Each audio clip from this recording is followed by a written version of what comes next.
காலை போல ஆண்டவரே கத்தாவே நோக்கி பார்த்து ஆண்டவரே கொடுத்து சாக்கிட்டுக்காக நன்றி துதிக்கிறேன் சப்பா. நேரத்தில் கூட கத்தாவேப்பா ஆண்டவரே உங்களுடைய வார்த்தையை சொல்ல முடியாமல் ஆண்டவரே கத்தாவேப்பா அதை கொடுத்த சாக்கிட்டுக்காக கூட நன்றியோடு துதிக்கிறோம் ஸ்தோத்தரிக்கிறோம் கத்ததாமே ஆண்டவரே வார்த்தைகளை ஆண்டவரே நீங்க கத்தாவேப்பா ஆண்டவரே எங்களுக்கு கொடுக்க வேணுமா கூட ஜெபிக்கிறோம். இந்த மரத்தை நீர் வெளிப்படுத்த வேணுமா கூட ஜெபிக்கிறோம். தாழ்த்துக்கிறோம், ஒப்பு கொடுக்கிறோம். இயேசுவின் நாமத்தில் ஜெபிக்கிறேன் சொன்னால பிதாவே ஆமென்.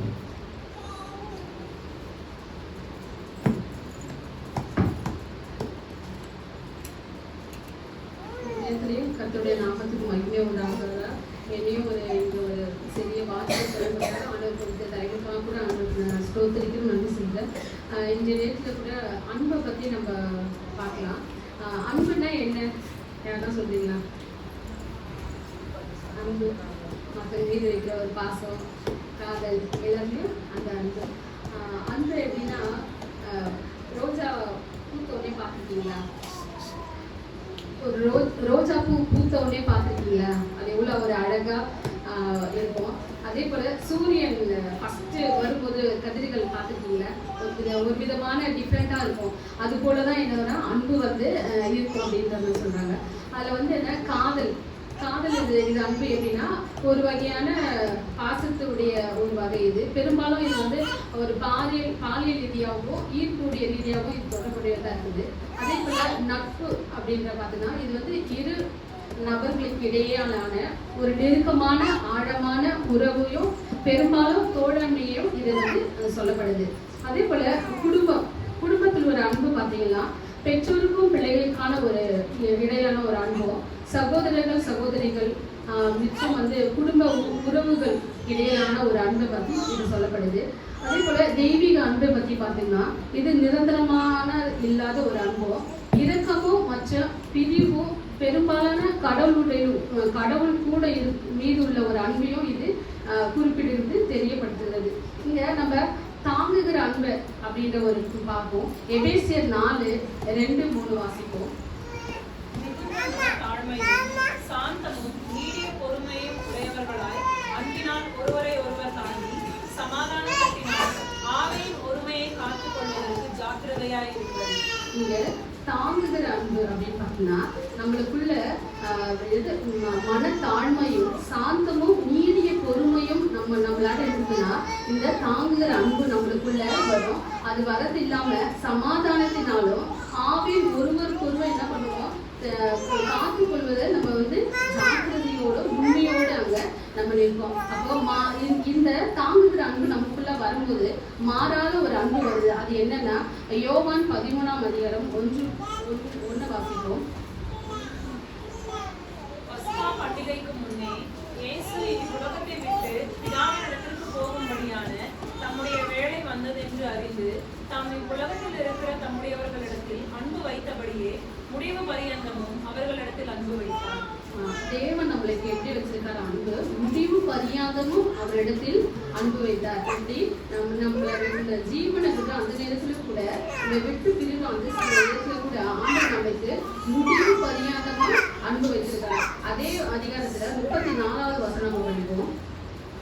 நீங்கள் ஒருவரில் ஒருவர் அன்பாயிருங்கள், நான் உங்களில் அன்பாயிருந்தது போல நீங்களும் ஒருவரில் ஒருவர் அன்பாயிருங்கள் என்கிற புதிதான கட்டளையை உங்களுக்கு கொடுக்கிறேன். பாத்தீங்களா? நீங்க ஒருவருக்கு ஒருவர் நீங்க அன்பா இருக்கிறீங்க, நான் உங்களுக்குலயும் அன்பா இருக்கிறேன் அப்படின்றது ஒரு புதிய கட்டளை என்ன பண்றவங்களுக்கு நான் கொடுக்குறேன் அப்படின்னு. நம்ம அன்பா இருந்ததுனால ஆண்டவர் என்ன பண்றாரு உங்களுக்கு ஒரு புதிதான ஒரு கட்டளை கொடுக்குறேன். என்னன்னா நீங்க மற்றவர்களிடத்துல என்ன பண்ணுங்க, நீங்க அன்பா இருங்க. அது கீழே உள்ள வசனம், நீங்கள் ஒருவருக்கு ஒருவர் அன்புள்ளவரா இருந்தால் இதனால் நீங்கள் என்னுடைய சீஷர்கள் என்று எல்லாருக்கும் அறிந்து கொள்வீர்கள். அப்போ நாம ஆண்டவர் நம்ம மேல வைத்த அன்பும் நாம மற்றவங்க மேல வைக்கிற அன்பினாலும் இங்க என்ன காமிக்குன்னா நம்ம ஒரு சீஷர்களாக மற்றவங்களுக்கு நம்ம மற்றவருடைய கல்வி நம்ம தெரியுது. ஏன்னா நம்ம ஆண்டவருடைய அன்பை வெளிப்படுத்துறோம். நாம என்ன பார்க்கறோம்னா அன்பை நம்மளுக்குள்ளே வச்சுக்காம நம்ம பிறருக்கும் என்ன பண்ணோம் அந்த அன்பை கொடுக்கும்போது ஆண்டவர் நம்மளுக்குள்ள என்ன பண்றாரு அங்க வெளிப்படுறாரு. அதே யோவான் 14:15 நம்ம வாசிப்போம். அன்பா இருந்தால் என் கட்டளைகளை கேட்கிறீர்கள். அப்போ அன்பு நம்மளுக்குள்ள வரும்போது என்னது அவருடைய கற்பனை என்ன பண்ணோம் நம்ம கை கொண்டு நடக்கிறவங்களாக நம்ம மாறணும். அதே பார்த்தீங்கன்னா 21வது வசனம் நம்ம அதில் பார்க்கலாம். அது யாருன்னா படிங்க. என் கற்பனைகளை பெற்றுக்கொண்டு அவைகளை கை கொள்ளுகிறவனே என்னிடத்தில் அன்பாய் இருக்கிறான்.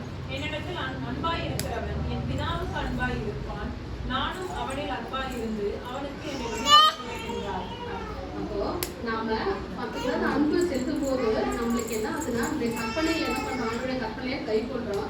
கை கொண்டது மாத்திரம் இல்லாம என்ன ஆகுதுன்னா நம்முடைய அதாவது பிதாவிடத்திலும் என்ன பண்றோம், நம்ம அன்பா இருக்கிறோம். அப்போ நம்ம இயேசு கிறிஸ்து நம்மளுக்குள்ள அன்பா இருக்கிறார், பிதாவும் நம்மள்ட்ட என்ன பண்றாரு, அன்பா இருக்கிறாரு.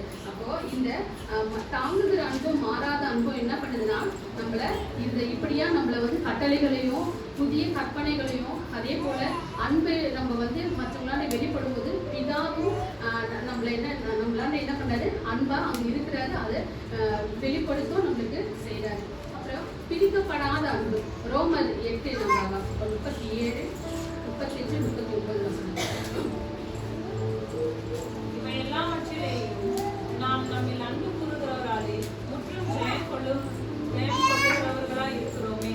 மரணமானாலும் ஜீவனானாலும் தேவ தூதர்களானாலும் அதிகாரங்களானாலும் வல்லமைகளானாலும் நிகழ்காரியங்களானாலும் வரும் காரியங்களானாலும் உயர்வானாலும் தாழ்வானாலும் வேறெந்த சிருஷ்டியானாலும் நம்முடைய கர்த்தராகிய கிறிஸ்து இயேசுவில் உள்ள தேவனுடைய அன்பை விட்டு நம்மை பிரிக்க மாட்டாது என்று நிச்சயித்திருக்கிறேன். பார்த்தீங்கன்னா இவைகளே அன்பு கூறல முற்றிலும் என்ன பண்றோம், நம்ம ஜெயம் கொள்ளுகிறவர்களாக இங்க மாறும். அதே மாதிரி இல்லாம நம்மளுக்கு என்னன்னா உயர்வானாலும் தாழ்வானாலும் எந்த சூழ்நிலைனாலும் அவருடைய அன்பை விட்டு நம்ம என்ன பண்ணது, எந்த சூழ்நிலையும் பிரிக்க மாட்டாது. அது நிச்சயத்து இருக்கிறது. ஆண்டவர் அன்பு நம்மளுக்குள்ள கொடுத்தா நாம மற்றவங்களுக்கு கொடுக்கும்போது நிச்சயமா நம்ம ஒரு காலமும் எந்த வழியில நடந்தாலும் தீங்கான வழியோ இல்ல வேற பாதையில நம்ம கடந்து போக முடியாது. ஏன்னா ஆண்டவருடைய அன்பு நமக்குள்ள இருக்கும்போது எந்த ஒரு பிரிவினையோ இல்ல எந்த ஒரு தேவையில்லாத காரியங்களுக்கு ஆண்டவர் நம்மளால பிரிக்கவே முடியாது. நம்ம ஆண்டவருடைய அன்புக்குள்ள இருக்கிறதால நிச்சயத்தை சொல்றேன், எந்த ஒரு சூழ்நிலையும் நம்ம வழி விலகி போகவும் மாட்டோம். எப்படின்னா ஆண்டவர் நம்மளுக்குள்ள அன்பு இருந்தா நிச்சயமா என்ன பண்ணுவோம், இந்த தேவையில்லாத காரியங்களுக்கு நம்ம விலகி நடப்போம். அதே போல நம்ம எந்த ஒரு சூழ்நிலையும் நம்ம என்ன பண்ணுவோம், இந்த அன்பை விட்டு நம்ம யாராலையும் எந்த சூழ்நிலையும் பிரிக்க முடியாது. எப்படின்னா அன்பு நம்மளுக்குள்ள இருந்தா இந்த காரியங்கள் நிச்சயமா நடக்கும். அதே போல தன்னை அர்ப்பணிக்கும் அன்பு கலாத்தியர் 2:20 வாசிக்கும்.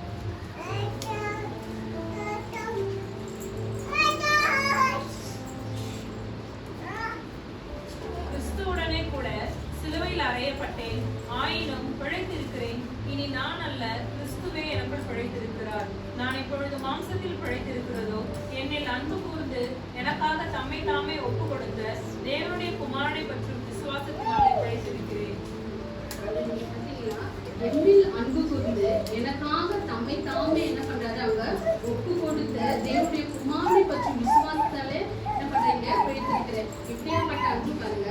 ஆண்டவர் நம்மளுக்காக என்ன பண்றாரு, இந்த பூலோகத்துக்கு நம்மளுக்காக சிறுகளை அரைந்து அந்த மதிப்பு அந்த சூழ்நிலை கூட நம்ம மீது அன்பு வைத்ததுனால என்ன பண்றோம், நம்ம ஆண்டோடைய குமாரன் நம்ம விசுவாசித்ததுனால நம்ம என்ன பண்றோம், இந்த காலத்துல நம்ம பிழைத்து இருக்கிறோம். அப்படி இல்லைன்னா நம்ம எந்தெந்த சூழ்நிலை நம்ம கடந்து போதும் நமக்கு தெரியும் இல்லையா, ஆண்டவரை விட்டு விலகி போயிருக்கலாம், இல்ல மறித்து போயிருக்கலாம். அந்த சூழ்நிலை கூட நம்ம ஆண்டவராக நம்ம நிற்கும் போது நிச்சயமா என்ன பண்ணுவீங்க, அவரை விசுவாசிக்கும் போது என்ன பண்ணுவோம், நம்ம பிழைப்போம்.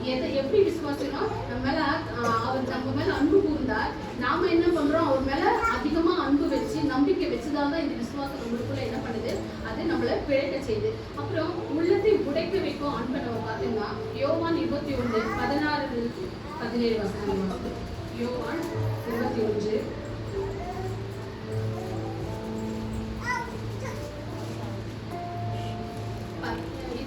16 வசனம். எட்டாம் தரம் அவர் அவனை நோக்கி, யோனாவின் குமாரனாகிய சீமோனே, நீ என்னிடத்தில் அன்பாயிருக்கிறாயா என்றார். அதற்கு அவன், ஆம் ஆண்டவரே, உம்மை நேசிக்கிறேன் என்பதை நீர் அறிவீர் என்றார். அவர், என் ஆடுகளை மேய்ப்பாயாக என்றார். மூன்றாம் தரம் அவர் அவனை நோக்கி, யோனாவின் குமாரனாகிய சீமோனே, நீ என்னை நேசிக்கிறாயா என்றார். என்னை நேசிக்கிறாயா என்றார் என்று அவர் மூன்றாம் தரம் தன்னை கேட்டபடியினாலே பேதுரு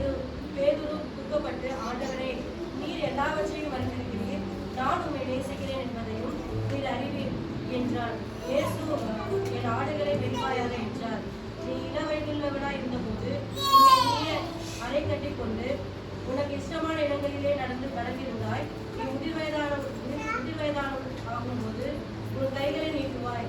வேறொருவன் உன் அறையை கட்டி உனக்கு இஷ்டமில்லாத இடத்துக்கு உன்னை கொண்டு போவான் என்று மெய்யாகவே உனக்கு சொல்கிறேன் என்றார்.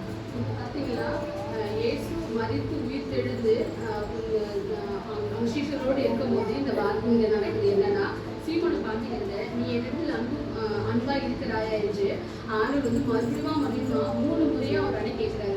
அப்புறம் அவர் அதை பதில் சொல்றாரு, ஆமா ஆண்டவரே, நான் உங்க மேல அன்பு வைத்திருக்கிறேன் அப்படின்னு சொல்லிட்டு அங்க சொல்றாரு. ஏன்னா அது ஏற்கனவே மருந்துக்கு தான். ஆனாலும் என்ன பண்ண மறுபடியும் அவர் என்ன பண்றாரு கேட்கிறாரு. அப்போ எவ்வளவு விதமான அன்பு பாருங்களேன். எந்த சூழ்நிலையும் அவர் என்ன பண்றாரு, அவர் மறந்து போனாரு. ஆனாலும் உயிர் தெரிந்து அந்த நேரத்துல கூட மறுபடியும் அவரை பார்த்து கேட்கிறாரு, உண்மையிலுமே என்ன பண்றாரு, என் மேல அன்பு வச்சிருக்கேன் அப்படின்ற ஒரு கேள்வி கேட்கும்போது நம்மளும் சில டைம்ல அப்படியே கேட்கல. உண்மையிலுமே நம்ம கனவுல பார்த்து சில டைம் உண்மையிலுமே எவ்வளவு அன்பு இருக்கா, நான் சொல்ற காரியங்களை கேட்க மாட்டேங்கிறீங்களே. பசங்களை பார்த்து கூட நம்ம கேட்போம்ல, உண்மையை என் மேல அன்பு இருக்கா, நான் என்ன பண்றேன், நான் சொல்றது உங்களுக்கு புரியுதா, இல்லை நான் சொல்ற பட்சம் நீங்க கேட்க மாட்டேங்கிறீங்க அப்படின்ற ஒரு விதமான நம்மளுக்கு குழப்பங்களோ இல்ல ஒரு ஏக்கங்களோ வரும். நம்ம மேல மத்தவங்க யாரும் அன்பு வைக்கலையோ அப்படின்ற ஒரு கேள்வியும் அங்க வரும். ஆனா எந்த சூழ்நிலையும் ஆண்டவர் நம்மள வந்து கைவிடல. ஆனா நம்ம என்ன பண்ணா அவருடைய அன்பை வந்து நம்ம மற்றவங்களுக்கு வெளிக்காட்டும் போது நிச்சயமா என்ன பண்ணோம், அந்த நம்மளோட பேச்சினாலும் நடத்தினாலும் அந்த அன்பை வெளிப்படுத்தும் போது இந்த மாற்றங்கள் கண்டிப்பா என்னாகும் உருவாகும். அதே போல 1 கொரிந்தியர் 13ஆம் அதிகாரத்தை வாசித்து பார்த்தோம்னா அன்பை பத்தி அபரிமிதமா இங்க சொல்லப்பட்டிருக்கு. ஒவ்வொரு வசனமும் அப்படியே அன்பை பத்தி தெளிவா அழகா சொல்லப்பட்டிருக்கு.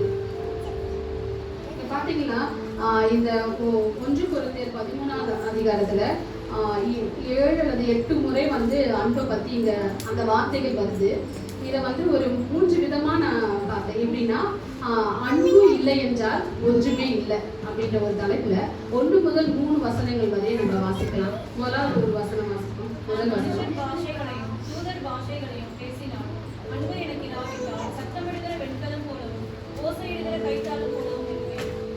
பாருங்க, நானு எப்படின்னா மனுஷ பாஷையாலும் யூதர் பாஷையிலும் எந்த பாஷையிலும் நான் பேசினாலும் எந்த இடத்துல இருந்து நான் பேசினாலும் அன்பு எனக்கு இல்லைன்னா எப்படியா ஓசை இடுகிற கைத்தாளம் போலவும் வெண்கலம் போலவும் அங்க இருக்கும் அப்படின்றாங்க. அப்போ நான் ஒரு வார்த்தை நான் மற்றவங்களை பார்த்து நான் சொல்றேன்னா முதல்ல என்னுடைய இருதயத்துல அன்பு இருந்தா நிச்சயமா அந்த வார்த்தை அவங்களுக்கு கேட்கப்படும். ஆனா அன்பு இல்லாம நான் ஒரு வார்த்தையை நான் சொன்னேன்னா, நான் உன்னை ரொம்ப நேசிக்கிறேன் அப்படின்னு நான் சொல்றேன் ஒருத்தரை பார்த்து அப்படின்னா, என் உள்ளுக்குள்ள அந்த அவங்க மேல ஒரு அன்பு வைத்து நான் சொல்லும் போது பாத்தீங்கன்னா அந்த என்னுடைய வார்த்தையே அவங்களுக்கு ஈர்க்கும். இல்ல நான் வந்து அன்பு இல்லாத மாதிரி நான் சொன்னேன்னா அந்த வார்த்தை அவங்கள வந்து ஈர்க்காது.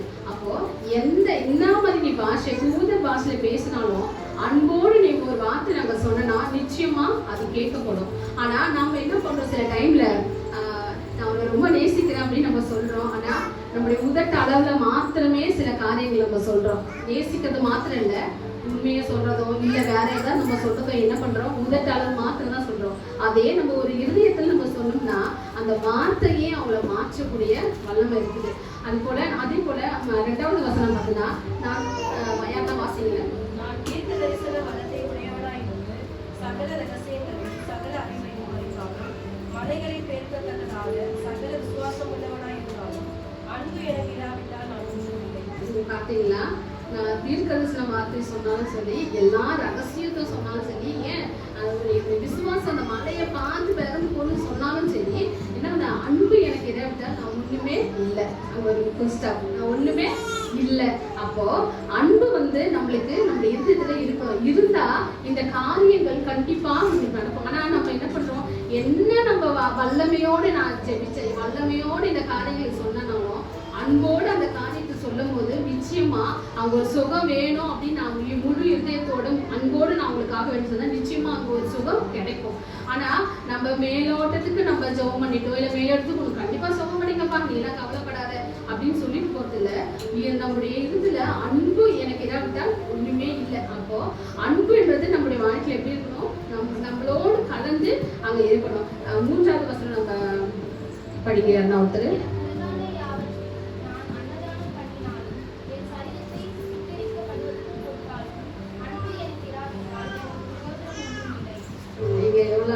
இடத்துல எனக்கு உண்டான எல்லாத்தையும் நான் வந்து அன்னதானம் பண்றேன்.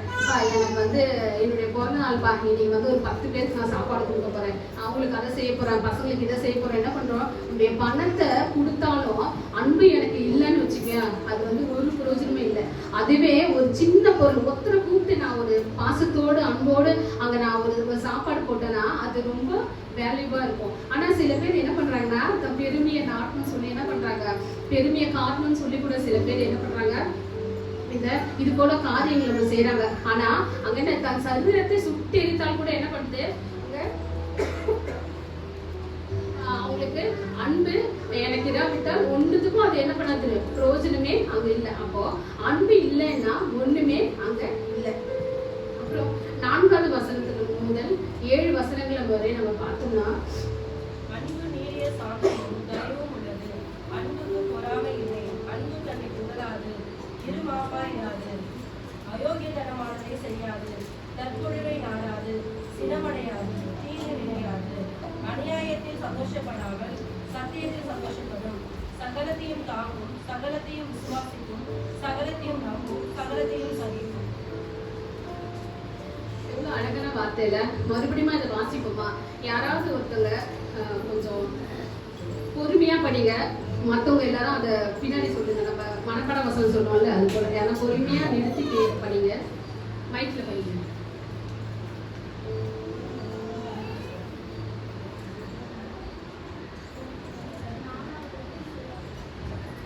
நாலு முதல் 7. அன்பு நீடிய சாந்தமும் தயவும் உள்ளது, அன்புக்கு பொறாமை இல்லை, அன்பு தன்னை புகழாது, இருமாப்பாயிராது, அயோக்கியமானதை செய்யாது, தற்பொழுவை நாடாது, சினமடையாது, தீங்கு நினையாது, அநியாயத்தில் சந்தோஷப்படாமல் சத்தியத்தில் சந்தோஷப்படும், சகலத்தையும் தாங்கும், சகலத்தையும் விசுவாசிக்கும், சகலத்தையும் நம்பும், சகலத்தையும் சகிக்கும். அன்பு இவைகள் எல்லாம் என்ன பண்ணும், செய்யும். எப்படியா, அன்பு நீடிய சாந்தமும் தயவும் உள்ளது. அன்புக்கு என்ன இருக்காதான், பொறாமை இருக்காதான். நாம எல்லா விஷயம் பார்த்து பொறாமப்படுவோம் இல்லையா? அன்பு இருந்தா நம்மளுக்கு அந்த பொறாம வருமா?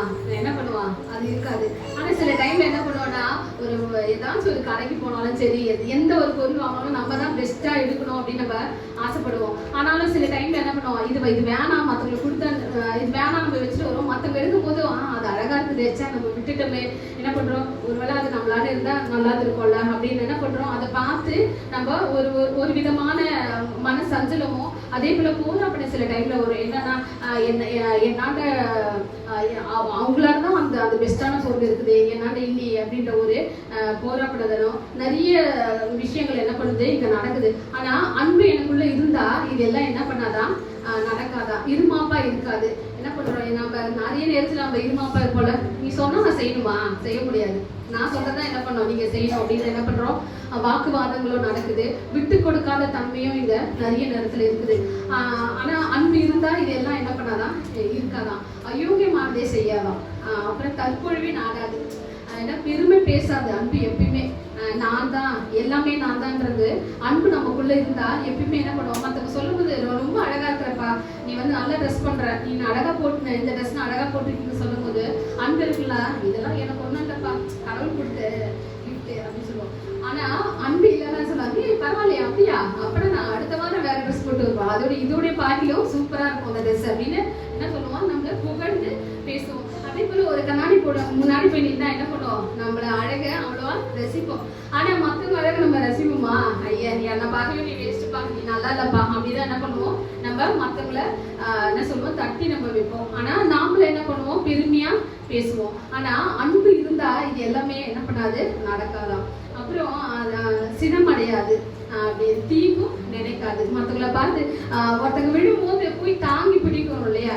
சில டைம்ல நம்ம விழுந்தியா, இது தெரியும் விழுவதான், வீடியோ ஏன்பா விழுந்த அப்படின்னு என்ன பண்றோம், நம்ம இருதயத்துல ஒண்ணு வச்சுட்டு வார்த்தைனால பேசி அவங்களை என்ன பண்றோம், தூக்குறோம். அது போல நம்ம அன்பு இருந்தா உண்மையாலுமே ஐயோ உண்மையா அவங்க விழுந்துட்டாங்கப்பா அப்படின்னு என்ன பண்ண ஒரு மனசுல ஒரு பாரத்தோட என்ன பண்ண அவங்களை தூக்கி என்னாச்சு ஏதாச்சுன்னு ஒரு விசாரிப்பாங்க இருக்கும். அதே போல பாத்தீங்கன்னா சமீபத்துல ரோடு கிராஸ் பண்ணதுக்காக நின்றுட்டு இருந்தோம். ஒரு 4-5 பேர் நின்று இருந்தோம். ரோடுக்கு ஒரு லாரி ஏதாச்சும் வந்துச்சு. அப்ப என்னாச்சுன்னா அவங்க ரோடு கிராஸ் பண்ணதுக்கு ஒருத்தவங்க மட்டும் ஒரு 4-5 பேர் நின்று இருந்தோம். ஒருத்தவங்க மட்டும் முன்னாடி கொஞ்சம் போயிட்டு லாரி ஸ்பீடா வரதை பார்த்து அவங்க விலைக்கு வந்துட்டாங்க. அப்போ அந்த லாரி டிரைவர் நிறுத்தி என்ன சொன்னாரு, ஒரு விதமான கோபத்தோடு என்ன வீட்டுல சொல்லிட்டு வந்துட்டியா அப்படின்ற மாதிரி அவர் கேட்டாரு.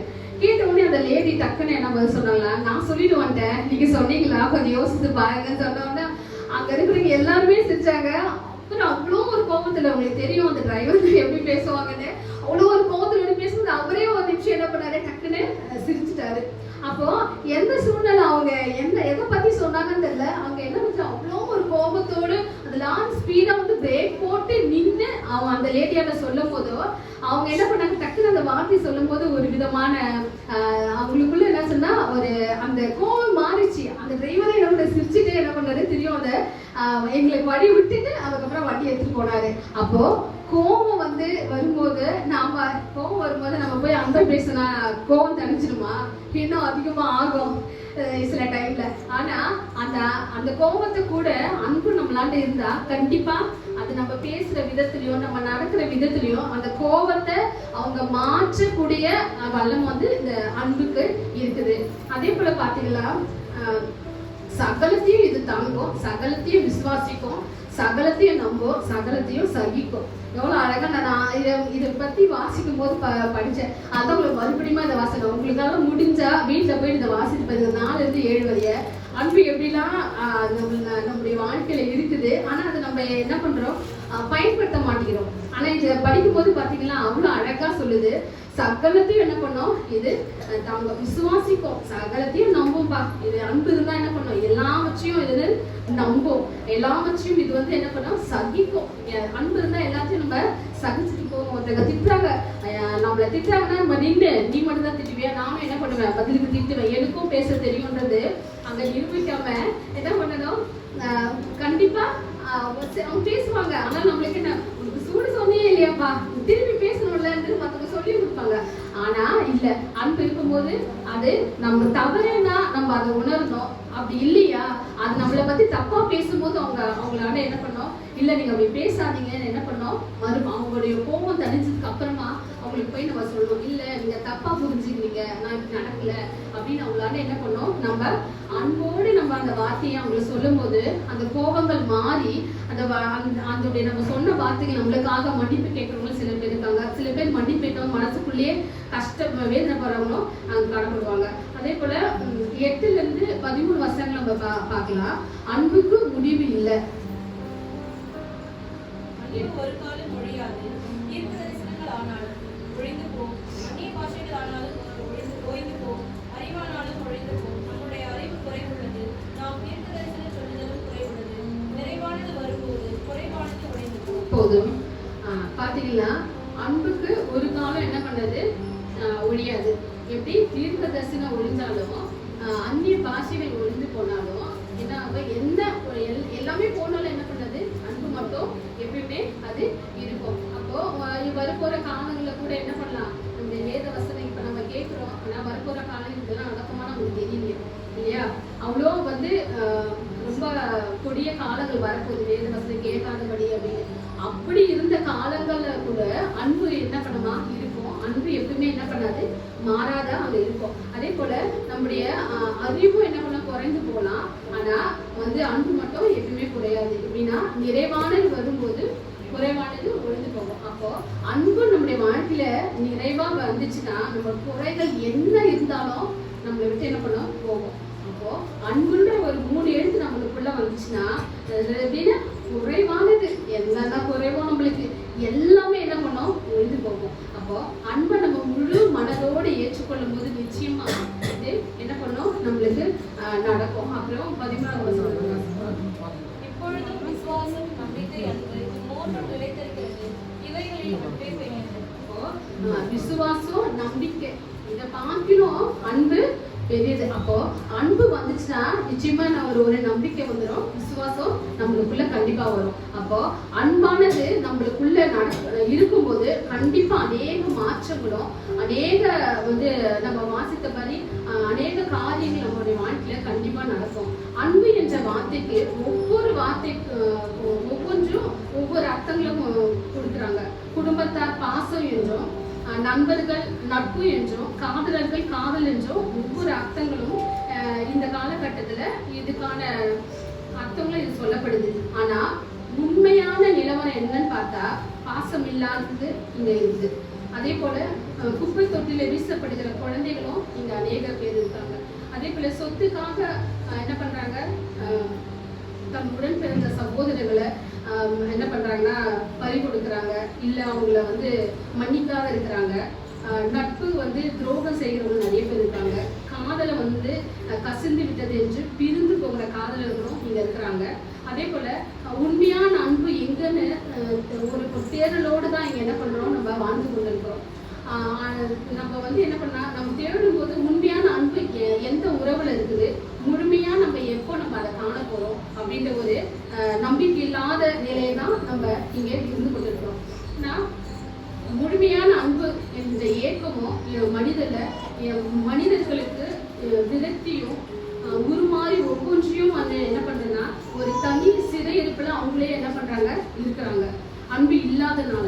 அப்போ அப்படி இல்லாதவங்கள உண்மையான அன்பு எங்க இருக்குது அப்படின்னு தேடும்போது இந்த நிலையில தான் நம்ம அன்பாக பாசத்தோடு நட்பு பாராட்டி நேசிக்க ஒரு உண்டுனா அவர் தான் இயேசு கிறிஸ்து.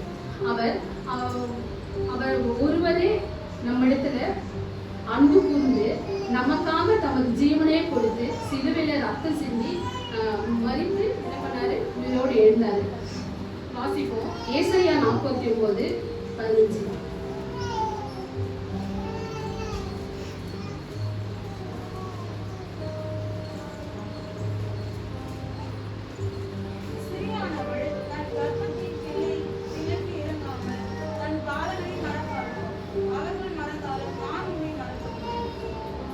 பாருங்க, அன்பு எப்படி பண்ண ஸ்ரீயானவர் தன் பிள்ளைக்கு என்ன பண்ணாரு, இறங்காம இருக்கா. ஆனா அவரு என்ன பண்ணாரு, நம்மளுக்காக அவரு மாறாததா இருக்கிறாரு இல்லையா. நம்ம பிள்ளை கூட என்ன பண்றோம், நம்ம மாறிடும், அதெல்லாம் பண்ண முடியாதெல்லாம் செய்ய முடியாது. ஆனா ஆண்டவர் ஒரு காலமோ உனக்காக நான் செய்ய மாட்டேன், இந்த காரியம் உனக்கு நடக்காதுன்னு சொல்லவே மாட்டாரு. ஆனா அதுக்கப்புறம் பார்த்தீங்கன்னா பாவிகளா இருக்கிற கிறிஸ்து நமக்காக மறுத்ததினாலே தேவன் நம்மேல் வைத்த தமது அன்பை விளங்க பண்ணினார் என்று ரோமர் 5:5 சொல்லப்பட்டது போல இந்த வேத வாக்கியங்கள் வந்து அவருடைய அன்புக்கு ஈடு இணையே இல்லை. இந்த இணையற்ற அன்பை நீங்கள் அனுபவிக்க வேண்டும்னா நீங்கள் செய்ய வேண்டியது என்னன்னா, அவர் மீது நம்பிக்கை வைத்து அவரை இருதயத்தில் ஏற்றுக்கொண்டு அவர் பாவங்களை என்ன பண்ணோம், நம்ம அறிக்கையிட்டு அவர் வந்து உங்களை மன்னித்து உங்களை அன்பு கூர்ந்து என்ன பண்றாரு, வழிநடத்துறாரு. அப்போ ஆண்டவர் வந்து நம்மளுக்காக மதித்து என்ன பண்றாரு, நம்ம பாவங்களை மன்னித்து நம்ம மேல என்ன பண்றாரு, அன்பு வைக்கிற தேவனா இங்க இருக்கிறாரு. நாமள கூட இந்த நேரத்துல கூட நம்ம கண்களை மூடி ஜெபிப்போம். ஆண்டவரே, நான் எப்படி இந்த அன்பு என்னுடைய வாழ்க்கையில எப்படி இருக்குது அப்படின்னு சொல்லிட்டு நம்ம கண்களை மூடி நம்ம சிந்திப்போம். இந்த வகையான அன்பு என்னுடைய வாழ்க்கையில நடக்கணும், இந்த வகையான அன்பு எனக்குள்ள இருக்கணும், இந்த வகையான அன்பு என்னை இன்னுமா எல்லாவற்றையும் சகிக்கவும் என்னுடைய குருவிகளை நிறைவாகவும் அன்பு எனக்குள்ள ஊடுருவணும்னு சொல்லி நம்ம ஜெபிக்கலாம். ஆண்டவரே, ஸ்தோத்திரிக்கிறோம் கர்த்தாவே. அப்பா ஆண்டவரே, உம்மால ஆகாது ஒன்றும் இல்லை இயேசப்பா. நீர் எங்களுக்காக மரித்தீர், நீர் எங்களுக்காக ஆண்டவரே உயிரோடு ஆண்டவரே இருக்கிறீங்க இயேசப்பா. ஆண்டவரே, என்னுடைய பாவங்களை மன்னித்து ஆண்டவரே அன்பு ஆண்டவரே எங்களுக்குள்ள நிலைநிற்கவும் எங்களுக்குள்ள இயேசப்பா ஆண்டவரே வழிநடத்தம் செய்ய வேண்டுமா கூட ஜெபிக்கிறேன். நான் எந்தெந்த காரியங்களை அன்பு இல்லாத இருக்கிறனோ ஆண்டவரே ஒரு விஷயம் இந்த நேரத்துல நான் ஒப்பு கொடுக்குறேன். ஆண்டவரே அன்பு ஆண்டவரே எங்களுக்கு எனக்குள்ள தாங்க இயேசப்பா, என் இருதயத்துல தாங்க ஆண்டவரே. அன்பு எல்லாவற்றையும் சகிக்கும் ஆண்டவரே. அப்பா, என்னுடைய காரியங்கள் என்னுடைய வாழ்க்கையில அநேக நேரங்களை நான் சகிக்காம ஆண்டவரே மதிக்காம ஆண்டவரே இருமாப்பாவும் ஆண்டவரே எத்தனையோ நாட்கள் நடந்த நேரங்கள் அதை மாற்றி என்னுடைய வாழ்க்கையிலும் முழுமையான அன்பை தர வேணுமா கூட ஜெபிக்கிறோம். ஆண்டவரே இயேசப்பா, உம்மால் மாத்திரம்தான் இது கொடுக்க முடியும். மனுஷரோ வேற எந்த விதமான ஆண்டவரே ஆண்டவரே காரியங்களையோ இந்த அன்பு என்னால கொடுக்க முடியாத ஆண்டவரே அப்பா, உலகப்பிரமான எத்தனையோ அன்புக்கு ஆண்டவரே நாங்க அடிமையாய் ஆண்டவரே திருந்த நேரங்கள் உண்டு, அலைந்த காலங்கள் உண்டு ஆண்டவரே. இப்போ உண்மையான அன்பு நீர் மாத்திரனே ஆண்டவரே நாங்கள் விசுவாசிக்கிறோம், நம்புறோம் ஆண்டவரே. கர்த்தாவே அது எங்களுக்குள்ள நீ தர வேண்டுமா கூட ஜெபிக்கிறோம் ஏசப்பா. அல்ல அல்ல குறை